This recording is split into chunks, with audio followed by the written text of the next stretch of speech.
Welcome to the Black Appalachian Coalition's podcast entitled Blac Re-Membering, where we will bring to you the heavy and the hope across the Ohio River Valley. We want to remember who we are, where we've come from. We want to speak to the oral history of what we've done, what we've achieved. We want to speak to the ills that we have experienced while also finding solutions to those problems, those issues. We want to deal with the narrative that has kept us deeply rooted in despair. Now we want to punch through that narrative and stand up and say, we are remembering our Black past, and we are rooted, and we are here to stay. Welcome to Blac Re-Membering. We hope that you find your place, your space, and your voice in this podcast. I'm Tanya Whitfield. I am a narrative organizer. I am interviewing my friend, colleague, mentor. She's checking a few boxes. Miss Nita Jade, and she's a poet, which is awesome because I'm a poet as well. Tell us a little bit about yourself and your community.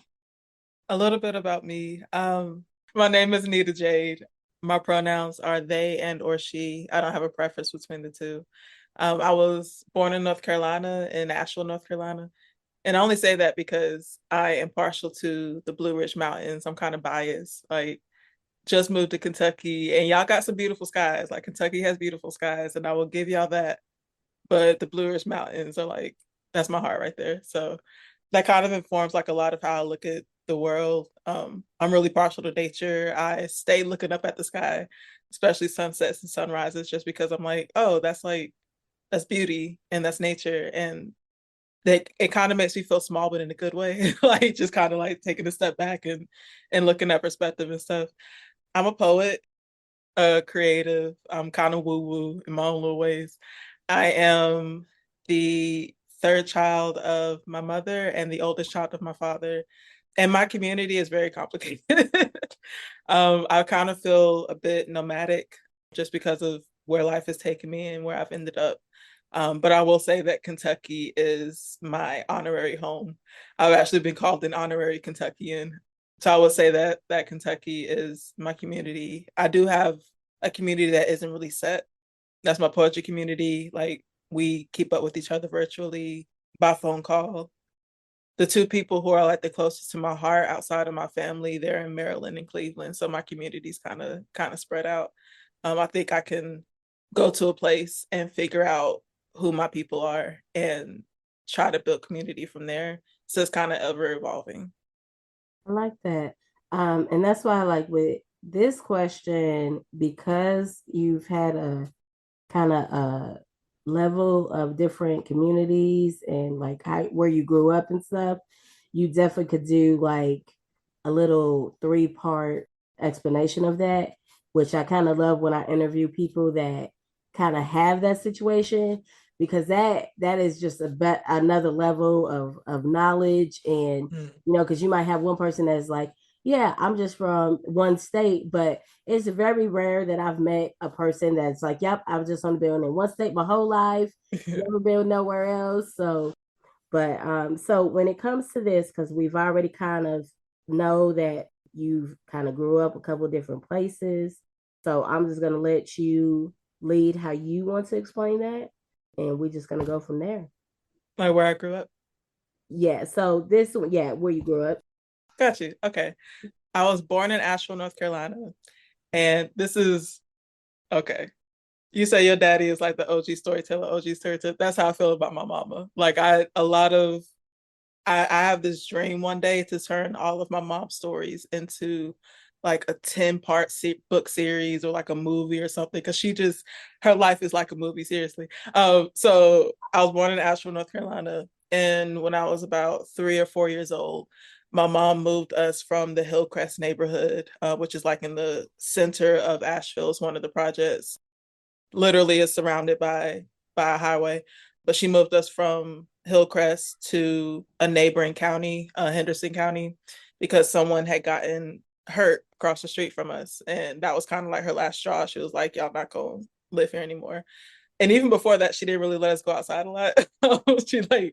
And the thing about my mom and her stories is that so many of them seem too bizarre to be real, but then she'll come with receipts. So later on in life, like we went to a library and she was looking through these newspaper archives and she brought up this new newspaper interview she did with someone. And in that interview, you could see a younger version of my mama, me, my brother, and my sister, all in the apartment in Hillcrest, and my brother playing with the basketball inside because she didn't let us go outside like that. But anyways, I was born in Asheville, moved to a neighboring county, but all of my family is in Asheville, and my poetry community is rooted in Asheville, and my church, the church that I grew up in, is in Asheville. So most of my life was split between Hendersonville and Asheville, and making that commute on the lovely I-40 that nobody likes driving down anymore. They've been working on the same highway for like 10 years. It's aggravating. But yeah, that's where I was born. I spent about 8 or 9 years of my life in a poverty-stricken neighborhood in Fletcher. And it kind of informed a lot of like how I care about my living space now. I'm very particular. I need to have full control over the cleanliness of my space, over whether or not there are pests in my space. Like that is just a non-negotiable. I take pride in like resetting my home and making sure like the sink is clear and my counters are wiped off and things like that bring me peace. And when I talk to my therapist, it's because of the conditions in which I was raised. They are in no way a fault of my mama or my grandmama because they worked themselves to the bone, making sure that we have food on our table and clothes on our backs and shoes on our feet. And it's kind of just like a product of economic violence, which is annoying and makes me angry on the wrong day. But I grew up in a 2-bedroom trailer, and there were at least 5 people in the house at all times. It was my 3 siblings, my mom, and my grandma. That was our core household. A lot of people have like maybe like a single parent household, or maybe if they do have a 2-parent household, it's their mom and their dad. Or if they have like a 2-parent household, it's like their grandparents. But mine was a little bit unique in that it was my mom and my maternal grandmother. And my maternal grandmother was like my second parent. You know, some people like go to visit their grandma or go to visit their grandparent, like maybe, you know, go next door or travel across town or travel across county or the state or travel across the country. But my grandma was my second parent. My mom worked the 3rd shift. So, you know, a lot of times my grandma was the one helping us with our homework, or, you know, she was there when we got home from school and we cooked with her and things like that. So she unfortunately passed away in 2021. So I carry her around me. Literally, I wear her necklace and her ashes with me every day.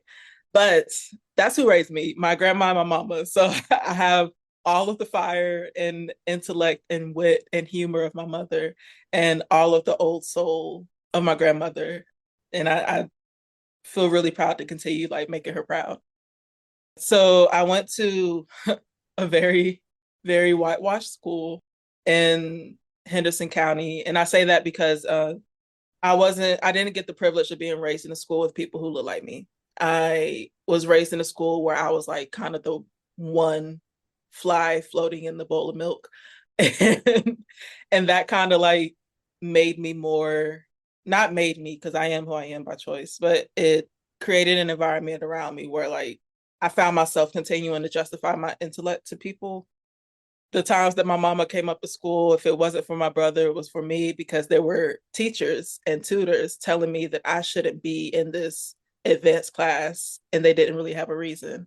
And so I learned that my mama was the person to advocate for me from a young age. And then I learned to start advocating for myself.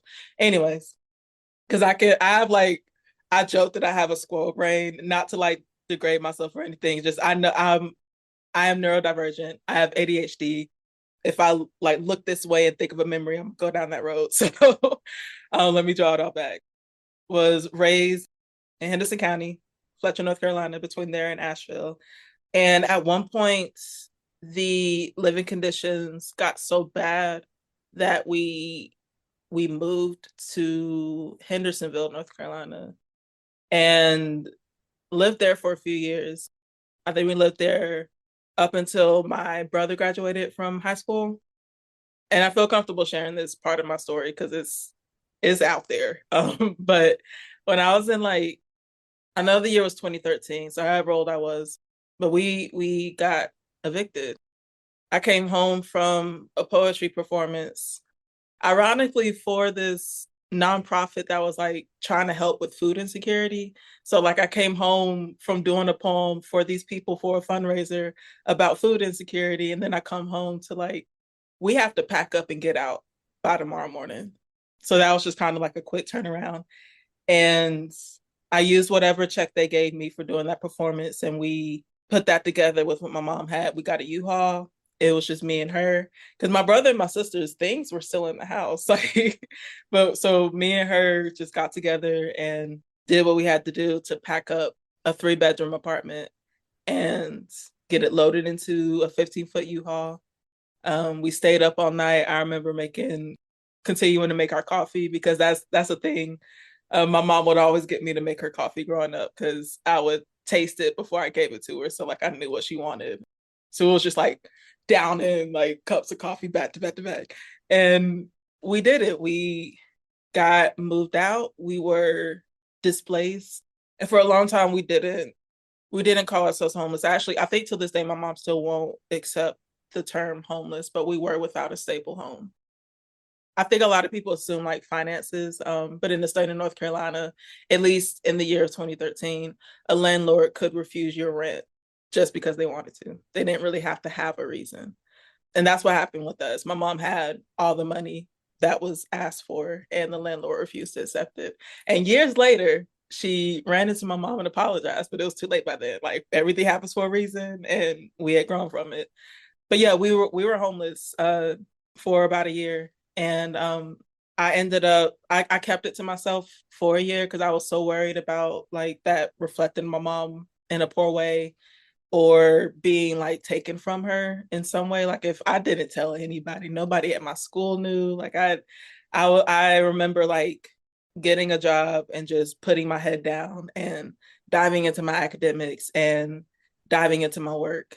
And that's all that existed. Like making sure my mom was good, making sure my academics were straight, and making sure I could like contribute to us living motel to motel. But the one part that made me mad in that was that we had to leave a motel because it had roaches, and that's a non-negotiable for us. So my grandma was driving us, and she also lived on the housing authority, so she couldn't let us stay with her or they would evict her. So my grandma was driving us from one motel to the next, and my mom had just gotten done with the third shift, and she was in tears, and she said she felt like a failure as a parent. And that the whole time, the whole time we had been doing any of that, my mind never went to my mama. My mind never turned to her and was like, oh, this is your fault. Like I know my mama has fought for us from the beginning. And that is the one person where this did not fall on her at all. So and I say that because all of that was a blur. Like all of it was kind of like when you go into survival mode, you just kind of do what you have to do. But that's the one thing that made me wake up and be like, oh, this is happening. This is real. My mom was crying in the front seat because she thinks this is her fault and it's not. And now I'm mad. Like I'm real mad about it. So I wrote a poem that was a letter to my mom that is still a letter to my mom. And I think that's why like I can give a weird, convoluted, like abstract answer when I talk about home, because yes, I was born in a certain place and like I went back and forth places, and my community is kind of everywhere. But when I think of home, I only think of my mama. I only, wherever she goes, that's where my home is. That's where I orient myself in this world. So we got through that. And that poem actually kind of turned into like a snowball effect. I think it was included in my college applications. It's one of the reasons why I ended up going to Berea and like ending up in Kentucky. Like everything happens for a reason. And me and my mom had come to an agreement where to escape like the cycle of poverty that we were in, she would do this and that, I would do this and that, and then we would break the cycle. And one of the things that happened was that I broke down at school. the mask finally came off, and I finally had to go to my counselor, because I was having a panic attack. And it was in that session that they found out that I didn't have a stable place to stay, that the address that I had been reporting wasn't my actual address. So they had to intervene in some way. And so I was set up with some host parents.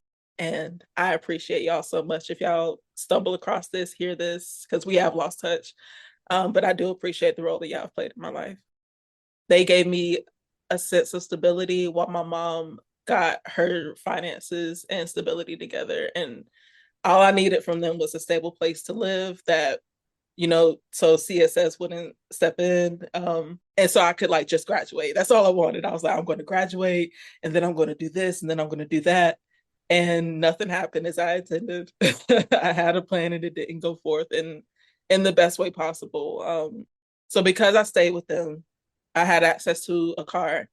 They let me drive to a different county to take an extra class. And after my school counselors calculated everything, they were like, hey, you're going to graduate a year early. You need to start looking at colleges. And the only college that I fully applied to in that short amount of time ended up being Berea College. And they chose me because of the poem that I wrote for my mom. And it kind of took off from there. So growing up, I think of it as this blur of like violence and a little bit of financial insecurity from most of my childhood. And it wasn't just that. Let me not phrase it like that, because like there was love there and joy, and like I learned how to make my grandma's sun-baked sweet tea in July. Like there are so many memories rooted in that 2-bedroom trailer that are so foundational. And then it went to my teenage years, mostly hallmarked by being displaced and then being in a home that I'm still grateful for, but I also felt very awkward. I mentioned being like the fly in the bowl of milk at at all of my schools, and now I was in a living environment where I was also in that situation. And there were like some hard racial conversations I had to have with my host parents.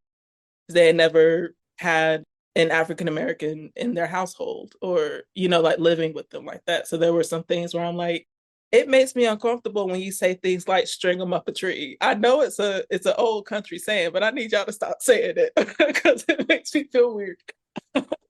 There is a different way to say what you're trying to say. And then just awkward but necessary conversations had to be had. So yeah, I rambled a lot. That's kind of my growing up, and now we're here. I'm still a kid on the inside. You are awesome, like for real. And I already knew, like, and of course I didn't know because I didn't know you like that. But I already knew that this was gonna be live, and I just knew that. I'm pretty good at reading people. I'm pretty good at reading like how we interact with each other, even though it's all been through Zoom. And that's how you know when you have a real powerful relationship going on, because it's like y'all only been on Zoom. I know that's how it's deep. It's deep like that because we both are like poets. We both are, strong women that we've been through a lot. And we're not trying to be like, oh, woe is me, and all that type of stuff. But it's okay to articulate that I've been through a lot. And it's okay to articulate that, some of this stuff sucks. Like it's okay to say all of the things, like that's just what it is. And so for you to share that, and to even feel led to share that. And that's what I'm saying. Like, when I do these, and I tell you, I haven't had one podcast yet that this has not happened with. And I appreciate that because I believe vulnerability is a sign of strength and courage. And that's why I don't like when people say people are trying to be the victim or anything like that. No, it takes a lot to share that in any capacity. But to share, because this ain't just one or two people gonna hear this. The world gonna hear this. And I'm already manifesting that because that's just me. And I believe that, even though as a kid, I never knew that as what I was doing. Like I never knew that was the word. I just was like, that's what I'm gonna do. I believe in this. And I feel like if you believe in something, you should do everything you can in your power to show that. Because anybody can say they believe in something, but when you're like actually walking it out and you're doing all the things and you're checking all the boxes, that's when you're really showing it. you're showing your faith, you're showing your growth. And so with this question, it's like, how has it changed? But I'm going to add a little to it, because when I read that question, how has it changed? Like, how has it changed you? Because and I want to preface this by saying, because you know how I know, like you said, it has been traumatic a little bit. It hasn't, destroyed your life or anything, but it has had some trauma elements in it. However, just talking with you, I wouldn't say she was traumatized. And it's not because you weren't, it's you have used it in the right way. Because I feel like we have two choices when it comes to being in these kind of situations. We can let trauma lead us, or we can lead the trauma. And I feel like when you lead it, like, it still doesn't mean it doesn't hurt, but you're like, you know what, I'm stronger for it. I'm in a better place for it. So, hopefully that makes a little bit more sense as I've said that. Just to clarify, when you say how has it made you grow, how is what made me grow? Like, definitely how your situation, from going from always having your mom and your grandma to being with this family, that even though they have been great and you're appreciative of them, but it's still like an awkward dynamic, right? And not even just because of their race, but like, I'm like so comfortable. I'm with my mom and my grandma now. I'm with this family. And so how has that like brought you full circle, if that makes more sense? I think it does. I think almost everything that I've been blessed to live through has taught me how to conduct myself. And there were some situations when I was a kid where at the end of it, I was given this really big, lofty, lifelong challenge to break cycles. As a kid, like, you are going to not repeat this pattern, and you're going to break this generational cycle. I'm like, yes, ma'am. Okay.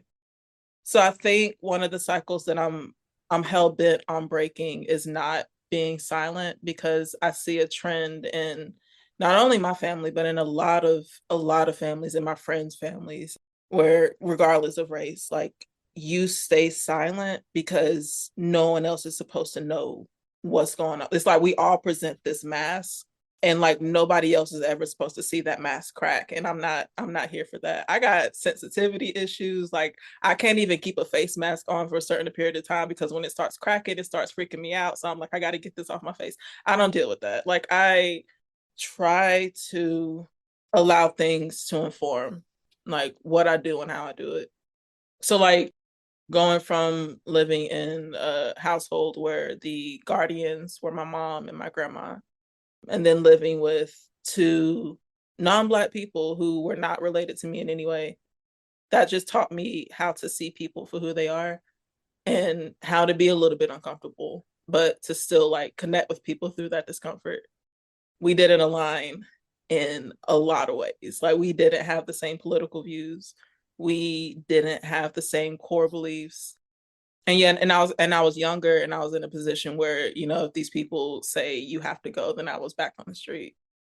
So that dynamic was there a bit, but it kind of just, I'm observative by nature, and it kind of taught me how to like sit back and use that to my benefit. Like, not everybody in this world is against me, and humans are complex, and I might not mess with this one part of you.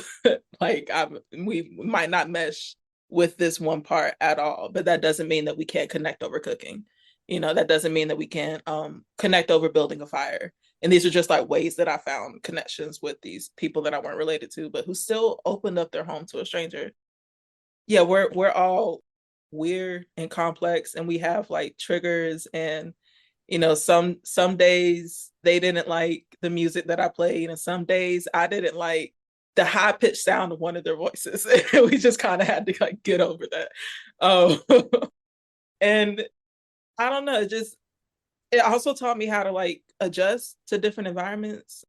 It's like, after that, I went straight into college where, oh goodness, why I had to live with other strangers who were nasty.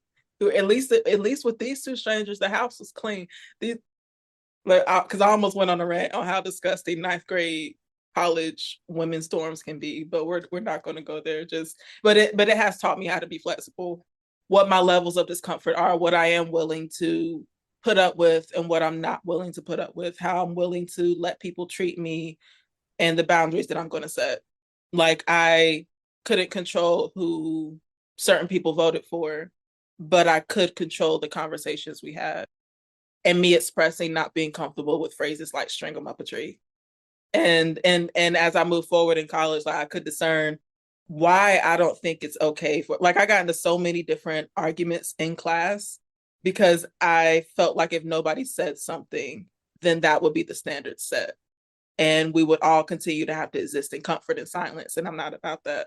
So discerning when I want to speak up, discerning when it's important enough to, discerning when it's more beneficial to sit back and observe and gather knowledge and learn who you are, or learn what move to make, or learn how I might best be of service. Like, everything is a learning experience for me. I'm a lifetime nerd, and I will sit and like read people or read a situation and then discern how to operate there.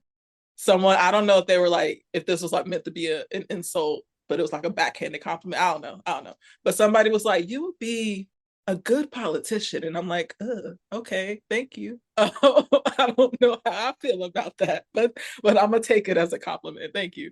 But just because I have a set belief system, and I believe that everybody has the capacity to be kind, and also injustices make me itchy, like on a small level and on a big level, and I just try to read people in situations and figure out where to go from there. And a lot of that is rooted in my living situations changing. Like that. And so another question, and this one might be a 2 to 3 part answer depending on how you want to answer it, because you have lived in different areas. So of course, when it comes to our environment and the air quality, because even in the same area, just in one area, you could go from smelling nothing but taco trucks to peanut butter factory to, sewage, and that's like in one area. So I can't even imagine the air quality you have witnessed being from 2 different sides of town to coming here to, yeah. Yeah, it's like night and day. Like, I'm gonna stick with like before I left to live in Kentucky. So growing up, Hillcrest, Fletcher, those were all surrounded by streets. Hillcrest is literally, till this day, it's one of my poetry friends described it in one of their poems as a concrete noose. Like, there's the neighborhood sitting here, you have to cross a bridge to get to it, and there's all these highway roads just wrapped around that neighborhood. So the air quality is terrible, absolutely terrible. And the living, I don't want to say quality, but when you drive into the neighborhood now, like, there are, or at least the last time I checked, there are those things that pop your tires. I can't remember what they're called, but like, you drive in and you can't back up. You drive in and you have to like get checked by this person, and if you try to back up, your tires are going to pop. Like, Like and then there are like these, huh? were you saying like hubcaps? No, like, you know how like police will throw something out in the street, and then it'll, like, these spikes will pop up, and if you drive over them, Yeah, yeah, like the airport things too. Yeah. I know what yeah. you're saying now. Yeah. So they have that when you first drive into this neighborhood, because if somebody, I don't know why you would have, but, and then all the fences are high and industrial and barbed wire. So like, we were born into a neighborhood that looks like a prison. Like, so in addition to the air quality, just like the morale is off. That's a whole other thing. And then we moved to that just made me mad. We moved to Henderson County, and that wasn't as surrounded by roads. That was more like apple country. So there's a lot more orchards and stuff, but it's not like, beautified apple country. It's like pesticides and chemicals. So the air was probably better, but the water quality was probably the same or poorer. And then you go to living with my host parents and on the mountain, like in the backwoods of Flat Rock, and it's completely removed from I'm laughing because I'm remembering the street you have to drive down. It's really dangerous, but it's called Big Hungry, if that gives you any indication of where we were. But you drive down Big Hungry, and there's all this gorgeous nature around you. There are trees, there are ravines that are really scary. You cannot speed through if you do not know those roads, even if you do.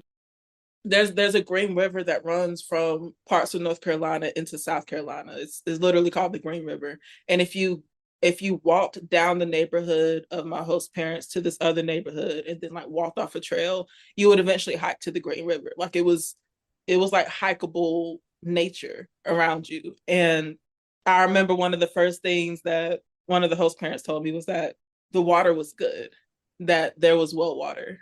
And it like you could just run the taps and drink it and it was fine. They didn't need filters.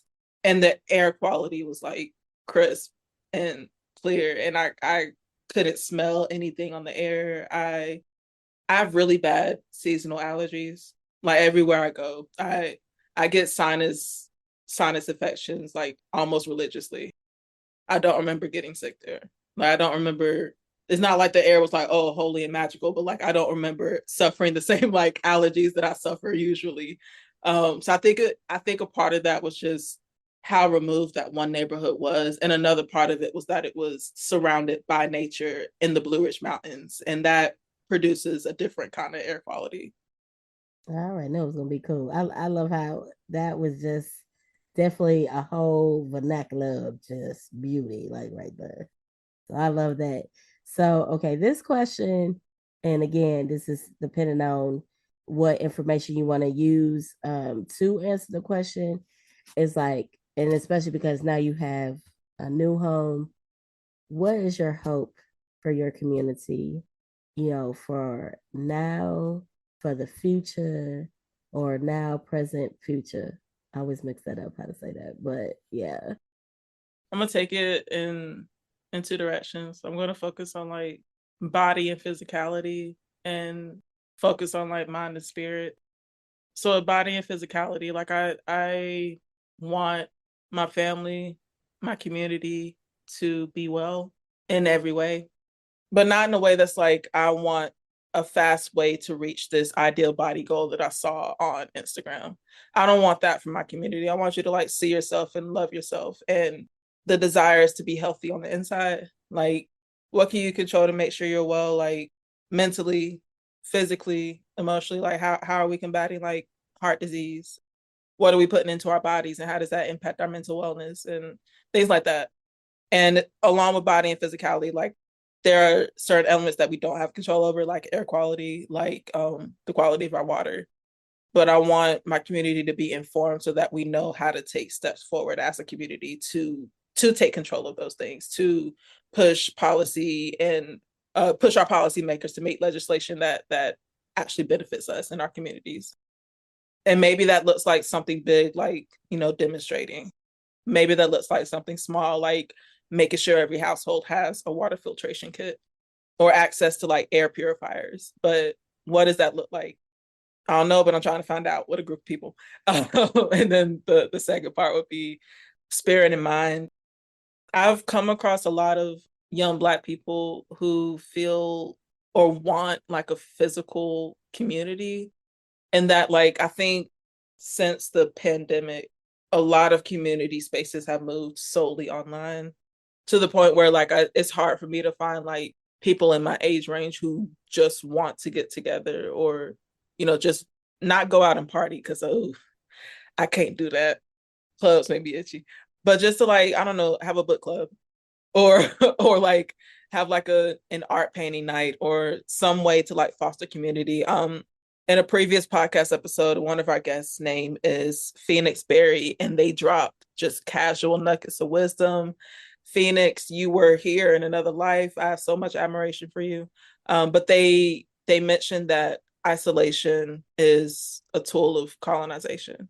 Like we're not meant to exist just by ourselves. We're meant to have community. So like what I want to start fostering spaces for people to find community if they don't have one already, especially if you want to like the post-pandemic homies who's just like struggling with introversion. And then spirit, like how are we taking care of our spirit? if you're, raised Christian or subsets of Christianity or Judaism or Islam, whatever your religion is, or if you're just a spiritual person, like, where are the safe spaces for you to nourish your spiritual self? And if you don't know, how do we make that knowledge available to everybody? Because nobody should be living in isolation if it's not by choice. If you like have a desire to find community, you should find it. I hope that people can just start communing with each other in every way that they need. That was a very long answer. No, you are awesome, and I love it, and I'm because now you're here in Lexington, so I am biased because you are in Lexington and I'm in Lexington, and I'm thinking like because like and it's so funny that you said that people say you could be a politician and you didn't really know if that was a compliment or because people have told me that because I do believe that no matter what you do in life, you should be as informed as possible, especially in local government, because that's where all the actual powers that be make the decisions and all the things. And it's like Washington is like the icing on the cake. So there's a whole bunch of more levels before you get to the icing. Because you even gotta let the cake cool off before you can even put the icing on it. And then I'm thinking like, oh my gosh, like Frankfurt, like which is like our hub. Frankfurt is our Washington, and I could see, and it's funny because I think we know a lot of the same colleagues that have been to Frankfurt, that have kicked butt, take names in Frankfurt. I don't know if you know Cinnamon Watts. I don't. I love that name though. I know, right? Like, how could you not like a name like Like, I'm just yeah. saying, like. But I tell you, and she will hear this later, like that's my girl. Okay. She is amazing. And not only is she amazing, she the last time we were actually in Frankfurt for we were, of course, and we got enough no's. So it did not pass. Another vicious bill trying to take from SNAP people, and that's why I say people are not recipients because we people. So we need to change that. And of course, they try to stop a whole bunch of people from talking. So they turned it down from like 20 people talking to like three. And I was so grateful that Cinnamon was a part of the three because not only did she speak in such a eloquent and intelligent way, she represented domestic violence survivors. She represented moms, dads. Like she checked all the boxes of any representation. No, no matter what her color was, you like that's my friend. Like that's how she was, because she was saying, this is not just about money, because people that always try to make it about money, like, oh well, it's all these poor people on here and they're just lazy and they're just this and they're just that. And it's like, I'm an educated woman, you know, I have been to school, I have done this. And if it wasn't for SNAP and me having time to heal the right way and to do all the things that I needed to do, I would not be here without having to need SNAP benefits. But there was a process, like you said, there is a process, right, that we all have to go through. Whatever that looks like, there's still a process. And so, because me, I feel like I'm important when I go there too. But when certain people say things, you get more attention.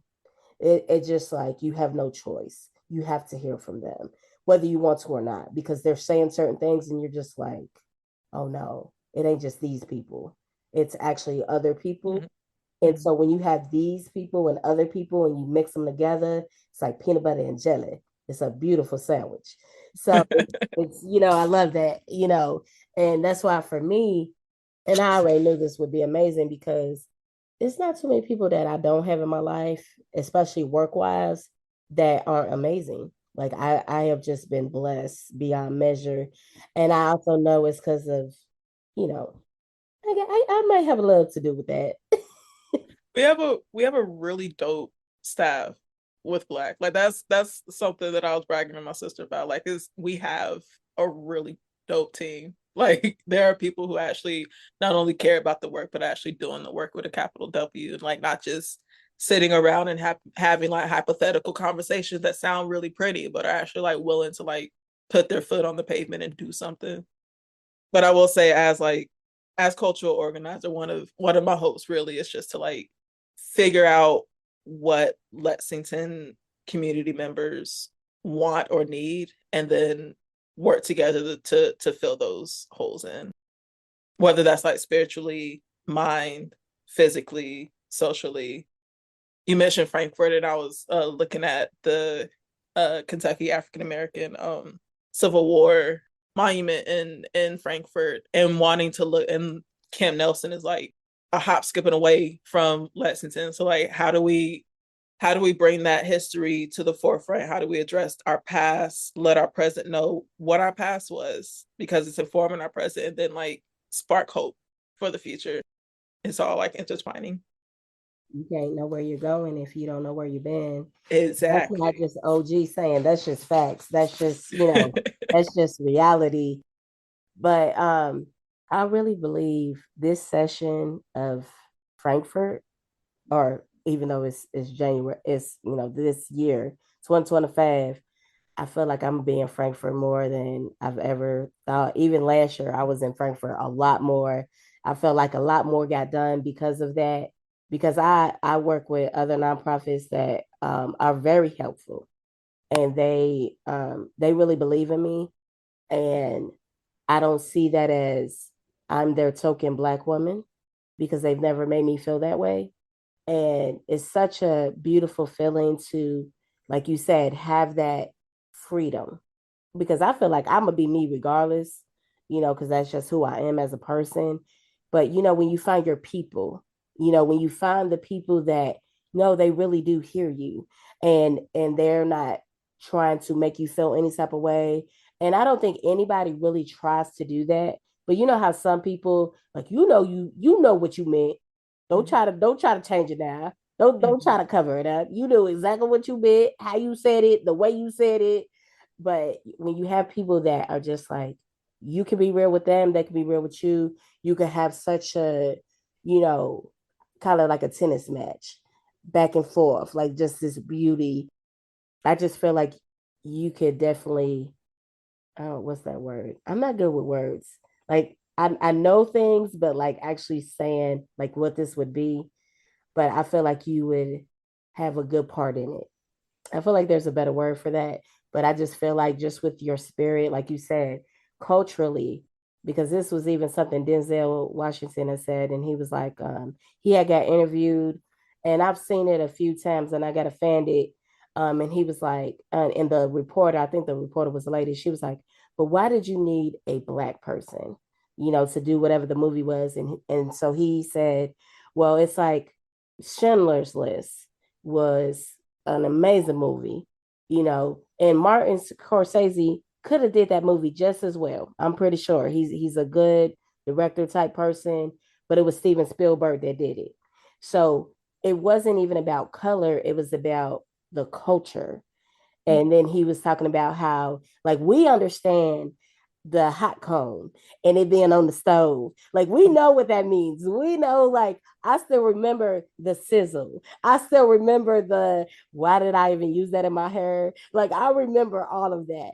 Now, I'm not saying another person couldn't get that, but at the same time, not the same way. Specificity is important. It is one thing to group people, right? Like people of color, women of color, and there's like a time and a place for that, but you can't get offended when specificity is necessary and when it's executed.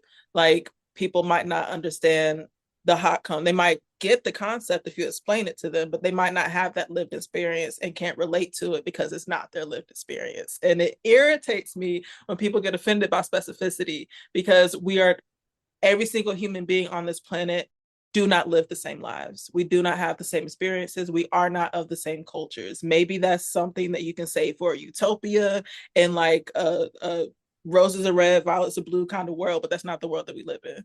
We're living in the world where like it's okay to see color. It's okay to see that we are different and still appreciate who the person is on the inside and still appreciate the differences. They don't have to cancel each other out. Oh, that irritates me when people do I that. love that. Like and I've been saying this for a long time, and I'm pretty sure you've heard this, and most predominantly in any culture has heard this. She put her foot in it. Mm-hmm. You know, Toe jam and everything. yes, and I still remember this one girl, and I had all love for her till she said this, and she was like, I just don't know why anybody would say that. And as she's saying it, because I really believe that she was being genuine in her Yeah. confusion, Mm-hmm. but in my mind, I was thinking, honey, you are taking from the beauty of what that was said, and if we really want to be real, y'all have some crazy sayings too. Like string them up a tree. It's Yes. okay if you don't understand. That's fine. Like there are beauty in differences. That's okay. Yeah. Like all Black people are not the same. We're not a monolith, and the human race is not monolithic. We are all not built the same. We are all not made the same. Kendrick Lamar made it us all. Like we different. I like us. They not like us, and that's okay. And Like I that's feel not him like being cocky. That's him telling the truth. They not like us. there are cultural differences for a reason. Like the history is different, and I think when you try to forget that, when you try to say like, oh, we're all the same, I don't see color. Like we're different, and that doesn't mean that one person is better or less than the other person. We're all different, and that's beautiful. That's the beauty in it, and you can't take away from the beauty in it by trying to erase it all or trying to make like everybody into like this one conglomerate being blob of an existence. Like we are complex human beings with complex histories, with different histories that show power dynamics. Those histories inform how we walk through life today. Like if you don't understand why your child got slapped on the playground for saying a certain word to another person's child because you don't see color, maybe that's a conversation we need to sit down and have. maybe, Exactly. maybe we need Yeah, to do some I math. hate when people say that. I hate that. I think that is the most ignorant thing to ever say. And you could have 400 degrees, and I would still think you're the most ignorant, dumb box of rocks type person. Only got one pebble going in your head because, honey boo, that's a lie. We all see color. Let's Yeah. just be real. We've all had our stereotypes. We've all had our biases. We've all had, and actually, people that think like that, I think are even worse. Because even with the KKK, at least they keep it 100. Not to give them any credit or anything, but it's like, I mean, I'd rather, you hate me and you real about it than, you know what I'm No, saying? Like, no, just, that's real. That's a conversation I've had with one of my best friends. We prefer our race. This is gonna sound horrible, but we prefer our racism as Southern racism. We're like, if in a world where there is a preference for racism, right? Because like in an ideal world, there would be no racism, there would be no preference, but we're living in this world in reality. And there's like she's from Alabama. I'm okay. from North Carolina. Like even our Southern experiences as Black people are different just by the states that we grew up in. But now I'm in Kentucky and she's in Maryland. So like we experience racism that isn't as upfront that we experienced when we were growing up. You know, like we've had conversations where we're like, we prefer to see the snakes as they are. We don't want to walk through some tall grass and then be surprised that we thought that stick was a snake. Just let me know you're a snake from the beginning. And like, not to give any credit to an organization like the KKK, but they're a snake and they're obvious about it. I moved from Virginia for several reasons, but one of the reasons was that I lived in a town that felt like it was still stuck in the 1800s, quite literally. Me and another Black woman met each other just because there's so few Black women in that town. And we were leaving the gym and we were like, hey, what's your name? We like ran up to each other. And she told me, even in that first greeting of an exchange, she told me that she went to pump her gas and saw an invitational card on the gas pump for an invitation into the knighthood of the brothers of the knighthood, whatever the new name for the KKK is. But it was a KKK invitation on the gas pump. And then I was talking to her, and back then my ex had moved to Virginia with me, and he was a white man, and he had a completely different experience when he went out by himself versus when we went out with each other. We got looks. He wasn't used to those looks when he went out by himself. So he like started understanding racial dynamics then too. But he came back home one day and he was like, don't go to this gas station because one of the people that worked there had an SS tattoo on their forearm. They were a Nazi, and they were proud about it enough to get it tattooed at a place where everybody could see.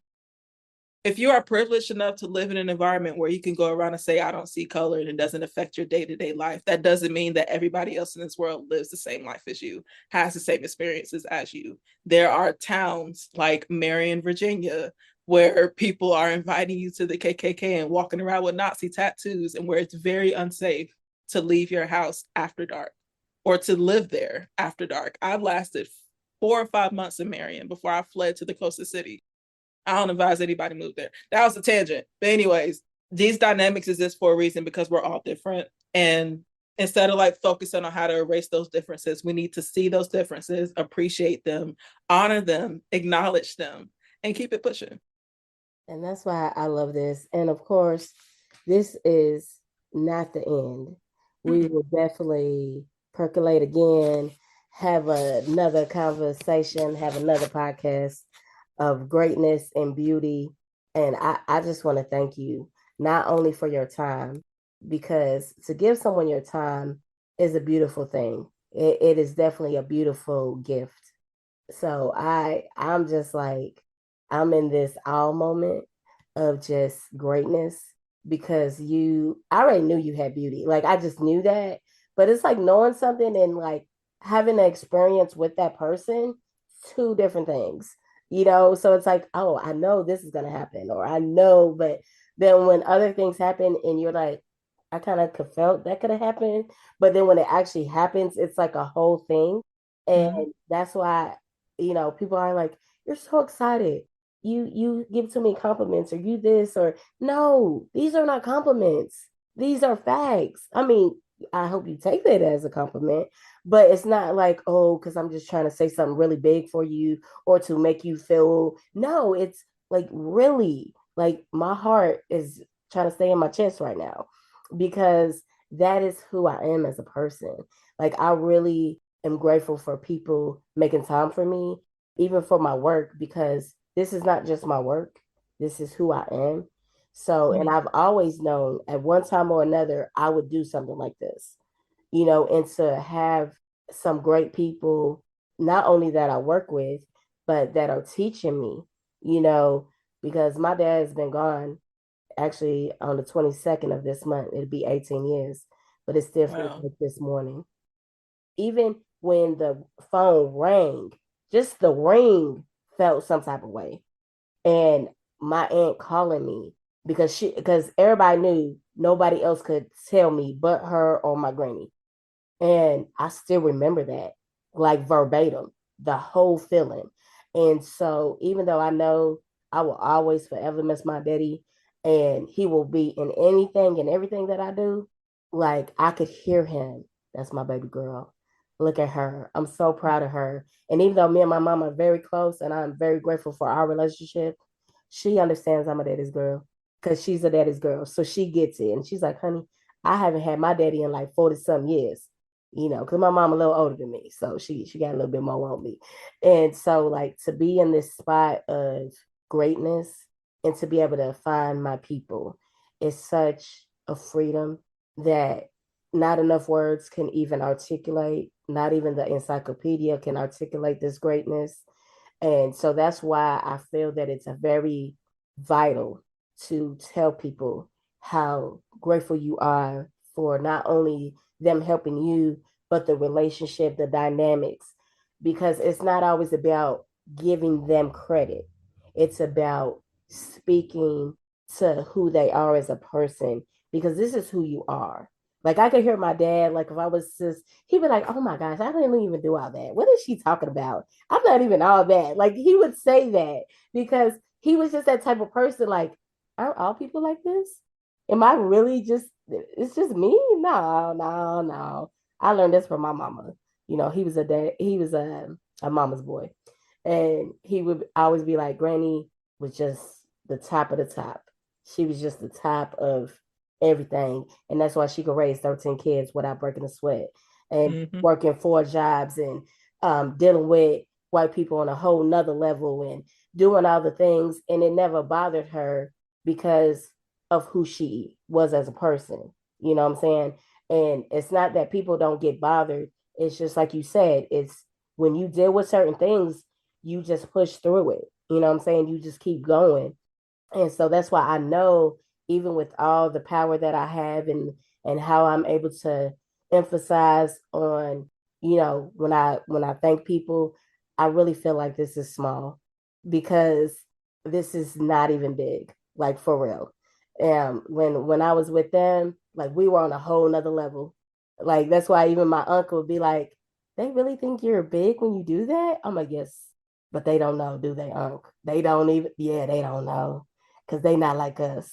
Because we on another level of, and that's why I could hear my dad, like him saying, always thank people.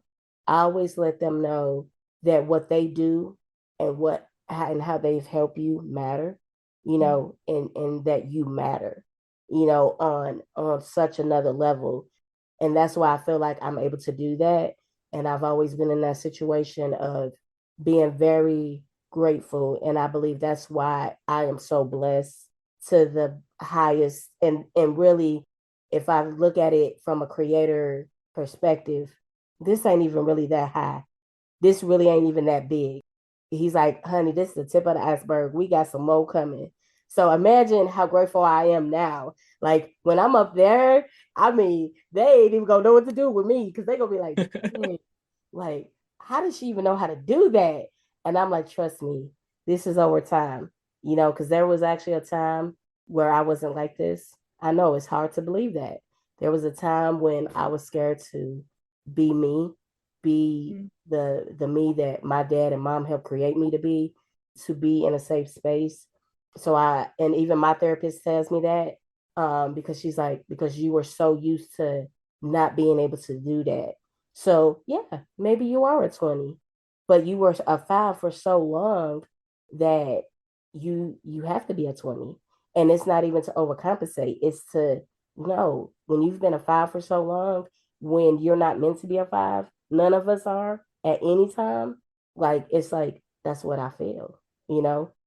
So I'm gonna wrap this up. I do want to say one thing real quick before we wrap up. Light recognizes light, and thank you for inviting me on here to speak with you. And one thing I didn't mention, because I think I like went on to a different thing, but when I was like putting my head down and just pushing forward, when I was homeless and just trying to like, get my academics in order and get my work in order and all that, I wasn't well. I was like, I was very mentally unstable. I was struggling and I was depressed and anxious all the time, trying to hold in such a big secret. So I say all that to say, if you are going through something, please don't do it in isolation. Like if you have a church family, reach out to your church family. If you have a spiritual family, reach out to your spiritual family. If you have a therapist or a counselor, don't do that. That's the one thing I would tell myself. If I look back on myself in high school being homeless, you do not have to do this on your own. You do not have to hold all this inside of you. So if you are like currently pushing through something, reach out to 1 or 2 people and they can like help you push through it as well. Don't do it on your own. That's the only thing I wanted to say. Love that. See how cute she is? She's amazing. So I mean, y'all gonna love, and this is how I end. I really hope that, because this is a lot of content and this is a beautiful situation.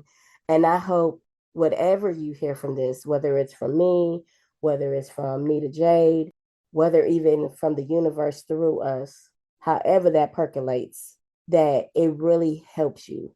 And I mean that from the most sincerest part of my heart, because even though this is something that I get to do for a job, which is the coolest thing to me, outside of being a mama, is like I get to help others. And that really is, as my dad would say, you feel kind of selfish because it actually does give you a lot of gratification. And even though you are helping people, you kind of feel selfish because you're like, but I get such a kick out of this. I get such a high from this of like, what I say matters to someone. But actually, if we're all honest with ourselves, what any of us say matters to someone, whether it's a good matter or a bad matter. I just hope we matter in a better way, in a way where it can change things in your life. Because I do believe that words are power, and words are like keys, and keys lock doors. They keep them locked or they unlock them. And so, whatever that does for you to get you in a place of freedom, of like, I can be me. And if your five is your five, maybe your five is your 20, whatever that looks like, just be the person that you have been created to be. Because when you are who you are, it is nothing but magic. Love it.